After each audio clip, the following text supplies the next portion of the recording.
Welcome back to SWOT of Space. Marketing, branding. These words are mentioned every day, yet few truly understand what they mean and how they connect. Many assume branding is only a logo or a tagline. Many think marketing is only campaign and sales. The reality is far more subtle. It is also where many businesses stumble without even realizing it. To guide us through this discussion, we are joined by Richard Fitzgerald, the CEO and founder of Augustus Media. He is behind some of the most recognized digital media brands in the Gulf Corporation Council, including Lovin Dubai, Lovin Saudi, and Smashy TV. Richard has built brands that do not just capture attention for a moment. His work shapes culture, guides conversation, and creates lasting connections. Welcome to the show. Thank you. Thanks for having me. So few differentiate the difference between strategy and execution. From your experience, what defines the difference between a marketing strategy versus the daily marketing operation? Yeah, well, Mohammed, we could talk at length and go very deep on marketing. I like how you described it at the start, that it's not just marketing and sales, but I am a believer that the fundamentals of disciplines in business still have a role to play, even in this fragmented, disrupted era that we're living in.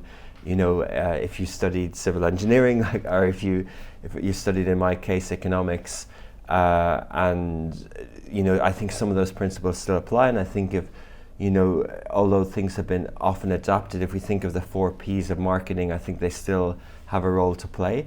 It doesn't mean that the strategy and execution and the approaches can't differ from person to person, from business to business, from environment to environment.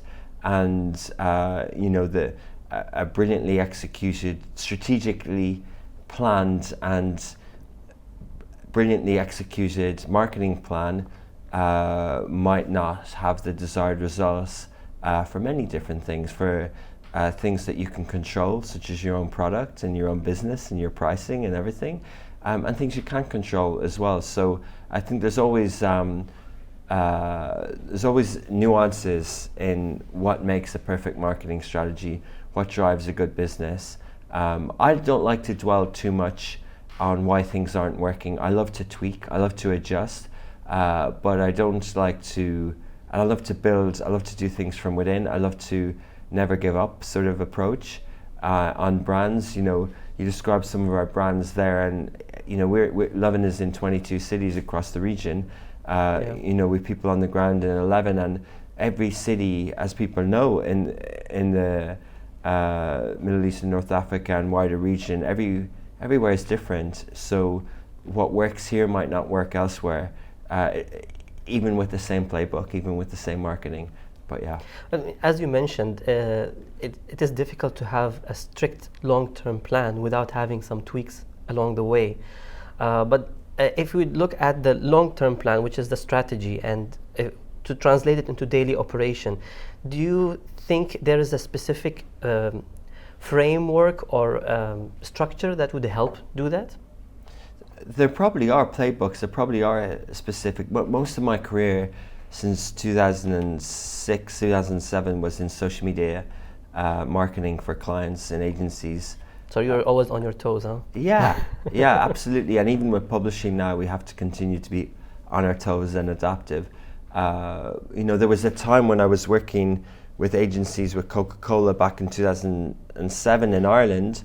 We were doing social media before Coca-Cola had global social media guidelines. So we were opening Twitter accounts and Facebook accounts before they had guidelines on whether to give us permission or not. We were too fast.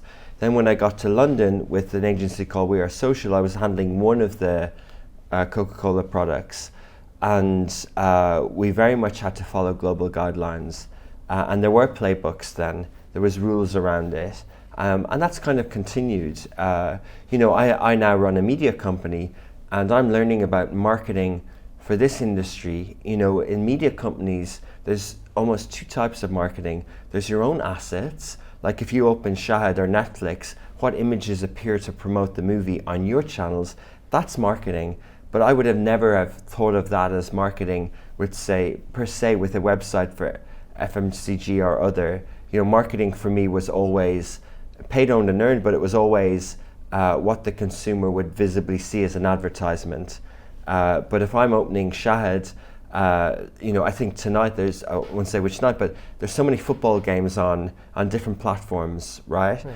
And on one level, people would say, how do I know which platform to watch?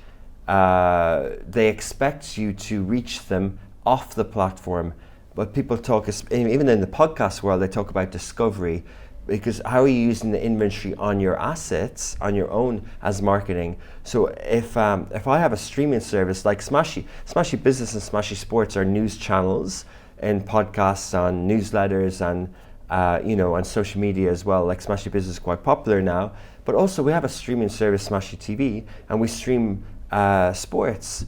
Do I need to tell people about that? Or if I go onto the Smashy app, do I have the right IP and the right images for the leagues that I stream there? And for me, that was a learning, and I'm doing this for 20 years, and I'm trying to structure my business to answer the question, to look at my department structure. The marketing team used to have a certain way to market the downloads of the Smashy app, but they didn't think it was their responsibility to look at the images on the app once it's downloaded. And that's another way of discovery and things like that. And this is related to business, right? Like if I'm given the best assets or IP in the world, or if I buy, people say, oh, Rich, your app will grow if you get the best league. But ipso facto, it's not always the same. It's not cause and effect, because if I don't know how to handle that, if I don't have the right business structure, even if I have the best marketing, even if I tell everyone, if I don't have the best structure, the best pricing, the best, this is the point about the 4 Ps, product, price, promotion, and place. Like if I don't have the best ecosystem around that, and I'd go even further, Hamid, outside of marketing, the sense of alignment in the business, the priorities and things like this. Mm-hmm. So I hope that answers in terms of the execution. It does, thank you very much. And yeah, I know with so many data coming in from different users, it's difficult to make that distinction between the strategy and capturing their attention. But why do you think that happens? Is it because the departments work in silos, or is it because the strategy is not clear? Potentially, I think it's a case-by-case situation. Sometimes marketing strategies can be too ambitious. Sometimes they need to be simplified. Sometimes the organization mightn't have the muscle memory to roll out marketing campaigns in the right way. So you might come up with a great plan, but because you have the workflow in that company mightn't deliver it, or your agency roster mightn't be well oiled. Like it's a lot to do with briefing and delivery and timing. There's so many different facets to successful marketing, and I think marketing is so, yes, I talked at the start about the fundamentals of it, but the rules are changing all the time. The pitch that we play on, the size of the pitch, the rules, like we're in a very ephemeral era of boosting and paying for a post and influencer, and we're driven a lot by social platforms. The majority of budgets are going to digital now. The majority of eyeballs are there, and people all want a quick buzz. People want a hype. And can we say that this is a challenge we face because of the omni-channel platform? In terms of having an omni-channel, is that why we have this challenge of sticking to the strategy versus the daily? Yeah, no, I don't know. I don't know if we have a problem with sticking to strategy. I think we have a problem with strategies. I think people don't necessarily have the right strategies for the modern era. I think too much of it is focused on one quick fix, one hit wonders, or a quick hit, a quick buzz. And I don't think people are strategic enough. I see a lot of Lovin Dubai's clients who put a lot of effort into creating a marketing asset and obsess over the Instagram stats the first time based on an algorithm. But in the old world, that marketing asset was the investment, and then the reach and frequency would be replayed to drive behavior change. So the same TVC or the same audio ads would be played lots of times. But now we make a video or reel with an influencer, we post it, and we sort of say that's it. But in the old world, we would rerun that many times. Either we would get that in front of the same people many times, but we're educated now in a way where if people don't like it, they don't like it. Whereas in the past, we'd still shove it down their throat and our sales would go up, Right. So I think, whether one's right or one's wrong, but I think we need to understand the environment that we're in. And I do always talk about media and mediums, like media in the marketing sense is the content or the story. What is the media? What's the elements? Is it text? Is it audio? Is it video? Is it visuals? And then the medium is the distribution. In what way are you reaching people? Are you reaching them on a digital platform, on out of home, and. So I think we just have to have this relationship between things as well. Like omnichannel, great, but what's the native format? Like what's the distribution? How are we natively doing things? How are we reaching people? So if we take it a step back and we talk about branding, because I believe in branding, and some people unfortunately understand branding as just the logo or the tagline of a brand. How do you see branding fitting or not fitting into the marketing strategy on the long run? I think if you've got a good brand, you have a good brand. And sometimes you have to work harder at lesser brands, and that's okay. Sometimes it's related to the product.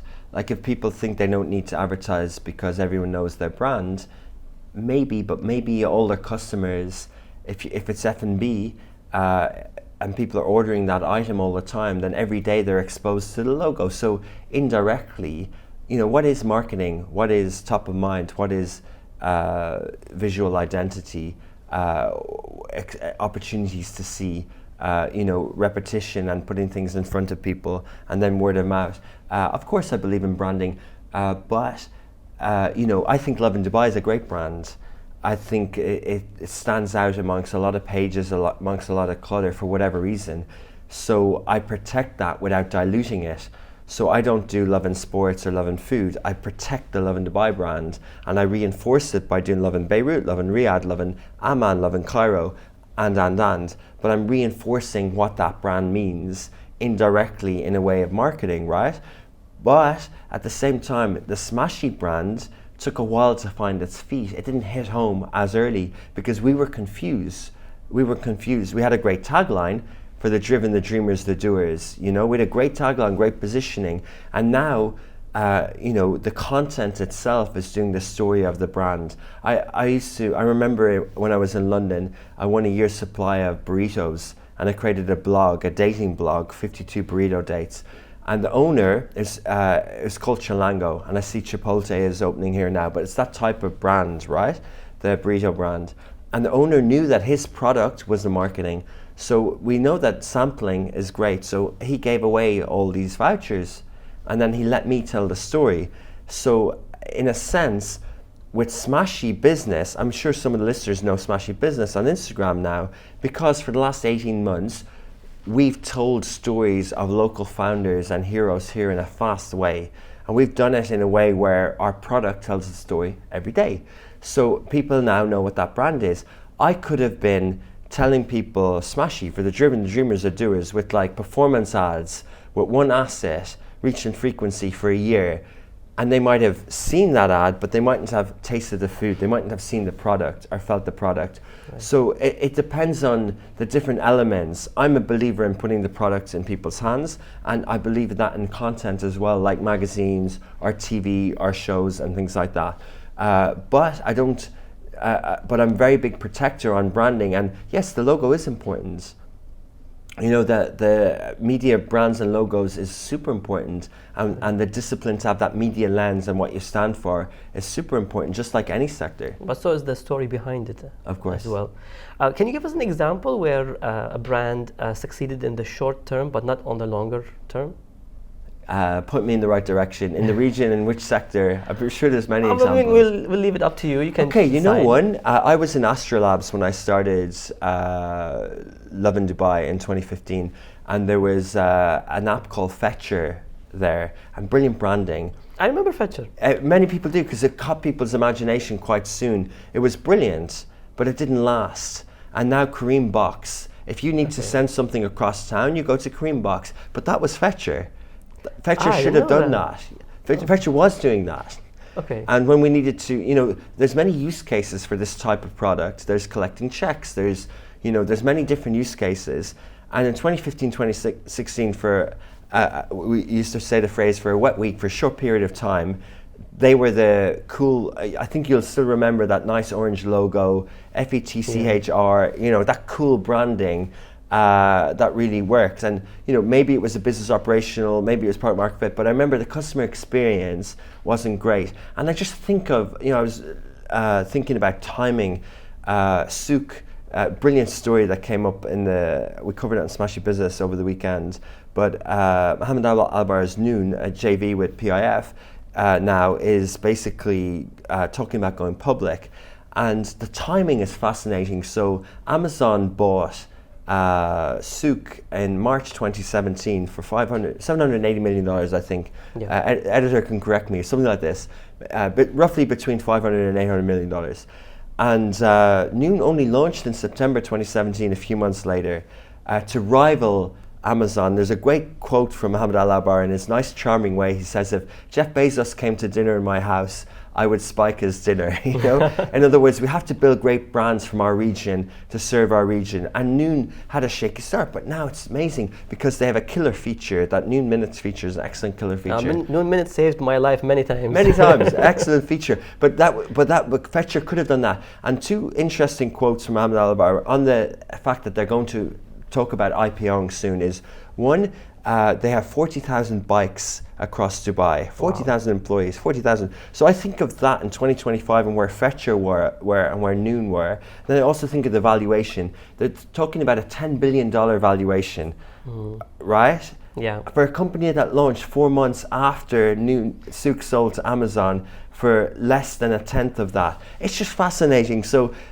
I hope that answers your question about something that did catch imagination and didn't last. Yeah, definitely. Can you give us an example of a brand with a great marketing campaign and communication? So we've talked about a brand that lasted a short while, but what about a brand that's doing very well in terms of branding and communication?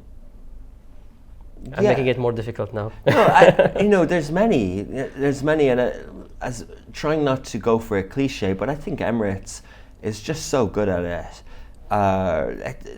They just have a very good way of being consistent. Fly better, their taglines. They use sponsorship really, really effectively. Whether it's football or basketball, I think they're a very well-oiled machine. Excuse the pun, but we've worked with them a lot over the years indirectly, and how the sponsorship and marketing and comms departments work in an organization of tens of thousands of people is quite impressive at that level. The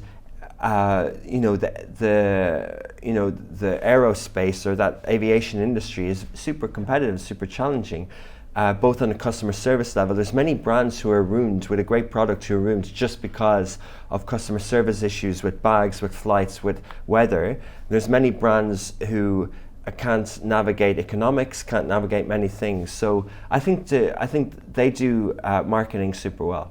And I think they also survive a very challenging environment, as you mentioned.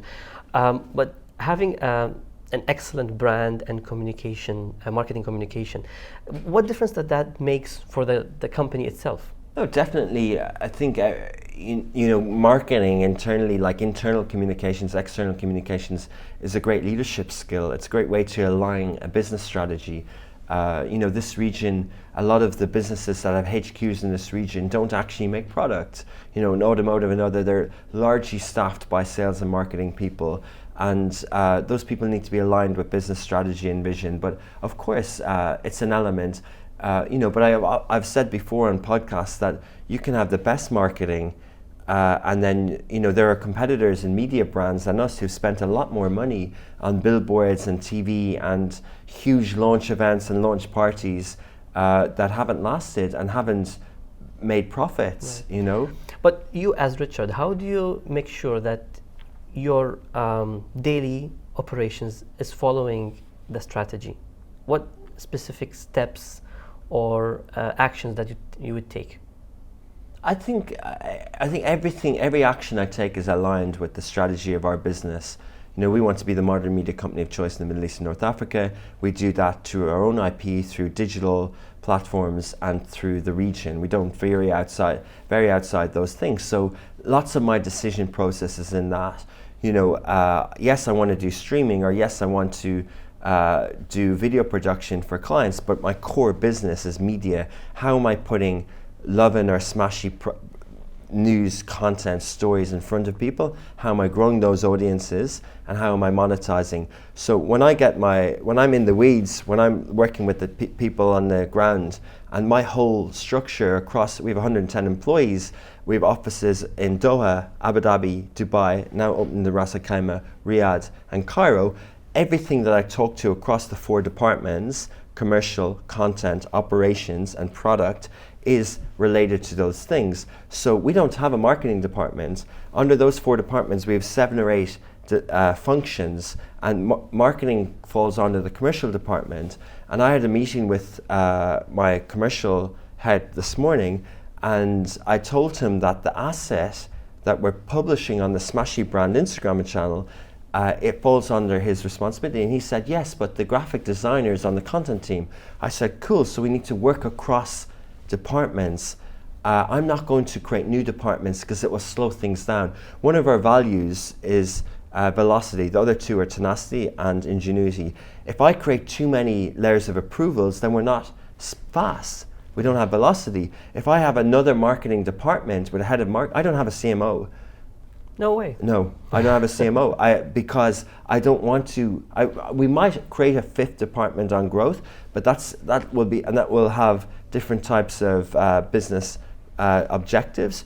But at the moment, we do marketing under the commercial department who has sales targets, and the editorial team, when they have time, they'll create an asset that's marketing, right? And so it's not a core function, but I want everyone to think of that. I want everyone to think of Love and Life, that hashtag. We had the Love in Dubai 2025 Community Awards.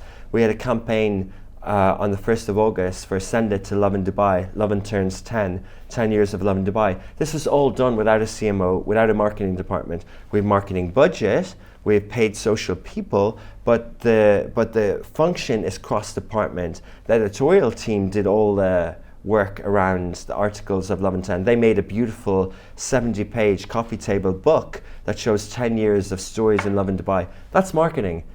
But it was done in-house without a marketing department.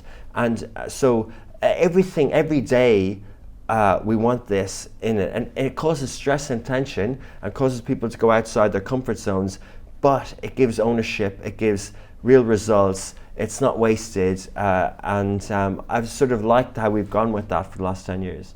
I love that. I mean, I'm also a big fan of Love in Dubai, so I always bother people with sending them, sharing these posts. Keep up the amazing work. Thank you. So you did mention that, for example, in your company, you don't have a CMO. It could work in some situations. For example, you are the expert, and you are the marketeer. But in some entities, let's say a smaller kind of business, how would they balance that? How would they make sure that they have a proper marketing strategy and marketing operation with a small team? Yeah, I mean, I mentioned the burrito story, and I mentioned that we focus on our product, and I believe that the Love in Dubai stories or the Smashy Business stories is like the burrito or the burger. So a small team can focus on product sampling, product promotion, place. Like that's one of the elements. I think we're in a world where, yes, marketing has been democratized, but also it is the internet is a hungry beast. You can feed these platforms millions of dollars on ads, and you can do podcasts, and you can do social media posts and TikToks and 50 snaps a day, right? But I think we need to put things into perspective, is that if I own a small salon that I have 4 chairs on, and I have 2 technicians to do hair or nails or whatever, or I have a small F&B concept that has 20 seats and can only have certain amounts of kitchen to do the delivery apps, then why do I need to get 1 million views on Instagram? Why do I need to? You know, I think we need to put these things in. Yes, going viral is great, but what I should be trying to do is know my margins. You know, do I need a videographer full-time on my books on a salary of a 25-year-old marketing person if that doesn't fit? And I could justify, those guys are getting brilliant podcasts. You know, and that's why they're successful. Well, maybe not. Right, there's no one size fit all. No, so I think it's really important to, look, as a media company, I get FOMO all the time. I see other media brands buying billboards, or I see them have big launch parties, and I'm like, I wish we could do that. But we earn it. We had a big event with 400 people last week, but it was 10 years in. I didn't do that at the start.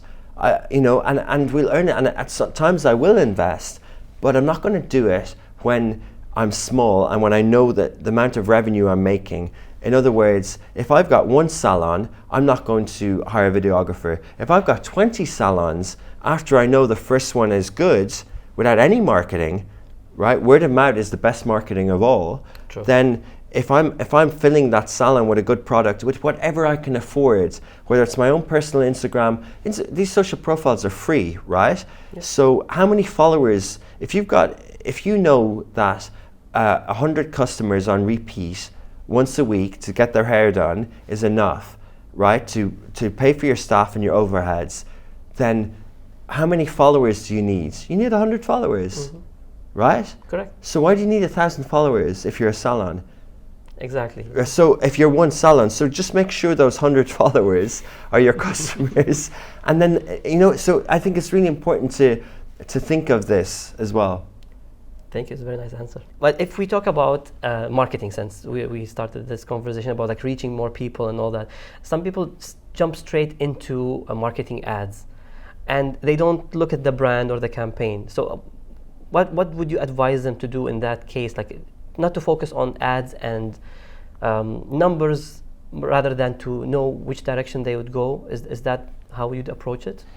Yeah, maybe, but also marketing has been democratized. Before, you had to go to an agency, you had to buy a billboard, you had to buy TV. Now I can take a photo and boost it, right, in my phone in 5 minutes. True. So use that to your advantage. If that gives you faster data, then you're going to save a lot more money than running an expensive ad on TV or whatever. So yeah, of course we need to plan. Of course research is good. Of course expertise and experience counts. But there's a lot to be said for learning by doing and getting data in real time. I've a lot of our messaging on what we've done on Smash Your Lovin' might have felt off at different times. But I love building in public. I love failing in public. I love typos. I love mistakes per se. I'm not precious about it. And I think, if we see, I grew up in an era where I worked on the biggest brands in the world, Vodafone or Nissan or, any of these huge brands and Coca-Cola and others. And we would go through to build microsites and build assets and build websites, the rounds of amends. And then you see someone like Elon Musk, who will put a link to a website out that the URL is broken, and he doesn't care. So it's this sort of built-in beta approach that's just disruptive. And I think the type of marketing, going back to what I said earlier, is like, and I can't stress it enough, anyone can do marketing now. Anyone has access to the data points. These large networks, social networks, search net engines are just incredible. And who knows, what are the latest numbers on the ChatGPT apps, but who knows where native advertising will come in there. I was a proponent always saying that Netflix were going to bring ads, and I fundamentally believe that chat bots will have ads. Because they've got so much data, so much behavior type. So who's going to help you strategize that? And how are you going to find the right approach to that? And I think one of the best ways is to just go in with small budgets and to figure it out. I'm glad you mentioned AI, because now lots of the content we see online is AI generated. And I feel it loses the direction or the brand identity when you focus only on AI generated content. And I love at the beginning you said like you just take a picture and you can put it on social media, and that because it feels different when it's a genuine material content that created by the users of the social media or the online users. So in this case, if someone is using AI, what would you advise them to pay attention to? Well, I mean, we need to understand, what are the rules around AI? Do we have to disclose? Is it us or is it the platform? I'm not sure. I think that we're definitely in an era where there are AI tells, visually or text, and for some people that's off-putting. Mark Zuckerberg wants his AI to make the ads from A to Z. He wants to cut out the video agency editor. Now he's already got the performance part with the lower funnel, but he wants it to generate the copy and the image. And he's probably right. He will probably get better results.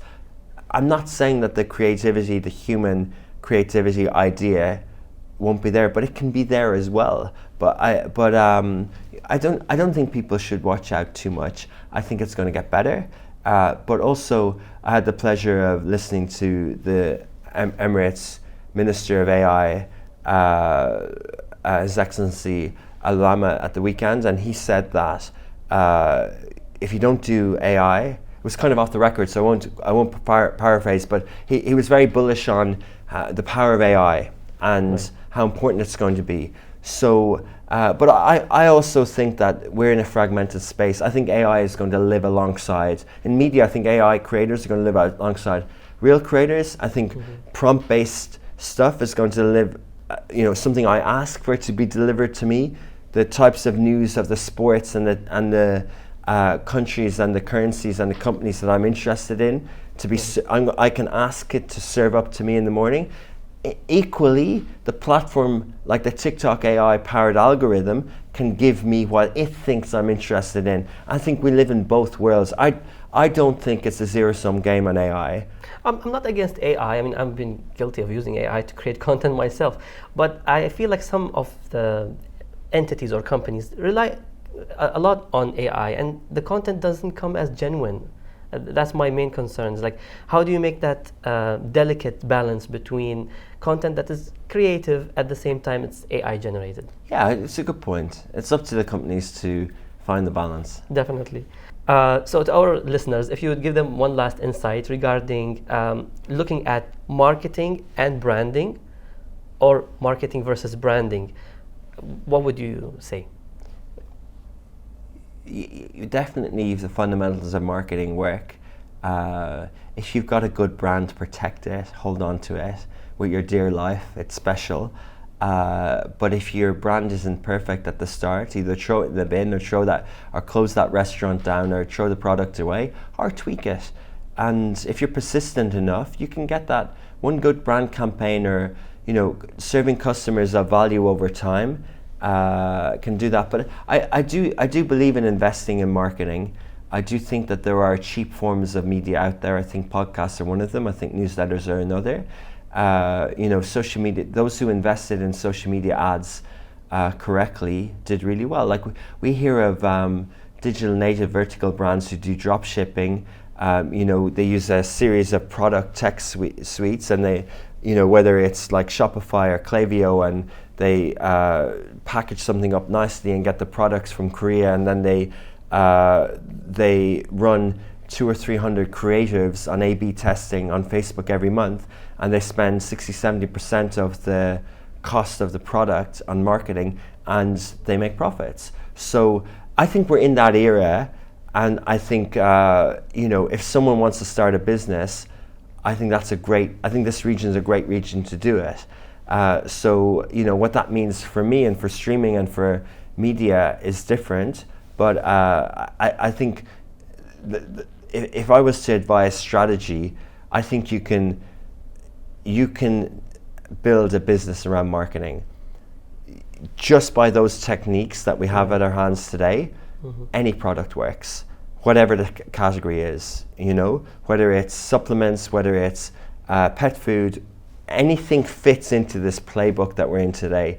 You get a good influencer, you get good videos, you do your Shopify's or your seller, you do your Klaviyo or equivalent, and you find a good warehouse or a good supplier like Pacman or what's the other one, something IQ in Dubai in a warehouse.